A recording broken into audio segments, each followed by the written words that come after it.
이 위대한 구원.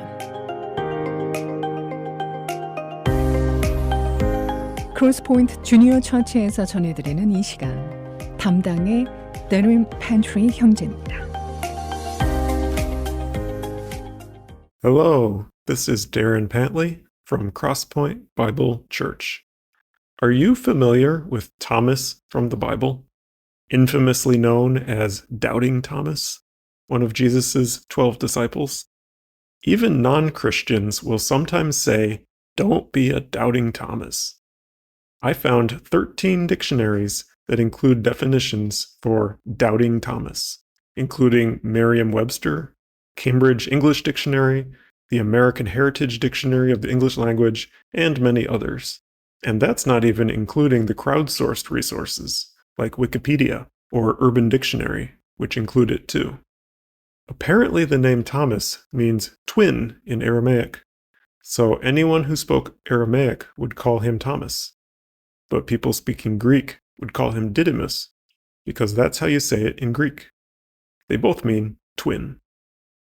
John chapter 20 says, "Now Thomas, also known as Didymus, one of the 12, was not with the disciples when Jesus came. So the other disciples told him, 'We have seen the Lord.'" Imagine how excited they must have been to share the news. "Thomas, you have to hear this." I can just imagine them saying it. You would think, with so many people all telling him the same thing, he might just accept the news and join in their enthusiasm. But here is what is written. It says, "But he said to them, 'Unless I see the nail marks in his hands, and put my finger where the nails were, and put my hand into his side, I will not believe.'" Obviously, this is what people think of when they remember doubting Thomas. But notice, he's still meeting with the other disciples. It's not like he abandoned the group once he saw Jesus die on the cross. He was still showing up to their gatherings. So let's read what happened next. A week later, his disciples were in the house again, and Thomas was with them. Though the doors were locked, Jesus came and stood among them and said, "Peace be with you." Then he said to Thomas, "Put your finger here, see my hands. Reach out your hand and put it into my side. Stop doubting and believe." Jesus could have expressed his disappointment to Thomas. He could have scoffed and said, "Why didn't you believe?" He could have kicked Thomas out of the group. Jesus didn't even have to show up at the house in the first place. I'm sure he had plenty of other places he could go instead. But that's not how God works. He meets us where we are. And in this case, Thomas's questions for Jesus did not deter him. Jesus purposely met Thomas and addressed his concern. "Put your finger here, see my hands. Reach out your hand and put it into my side. Stop doubting and believe." And that's when Thomas responded with one of the clearest declarations of faith in the Bible.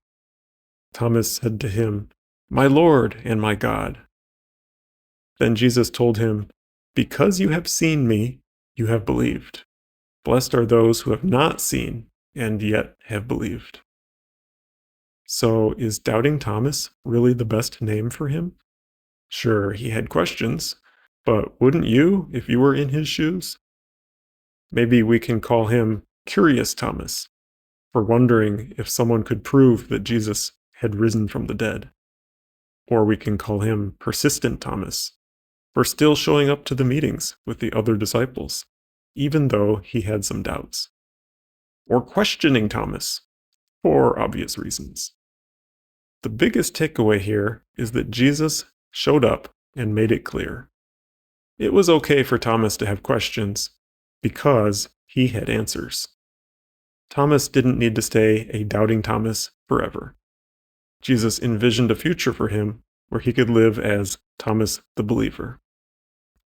We've been given a green light to ask questions, to doubt, to use our brains, and to try to figure things out. What doubts do you need to clear up before you can transform from doubting Thomas to Thomas the believer? 지금까지 크로스포인트 주니어 처치에서 전해드렸습니다. 언어와 문화의 장벽을 없애고 실시간 동시 통역이 제공되는 크로스포인트 주니어 처치의 주일 예배 시간은 오전 11시이며 교회에 대한 안내는 847-212-6775로 문의해 주시길 바랍니다.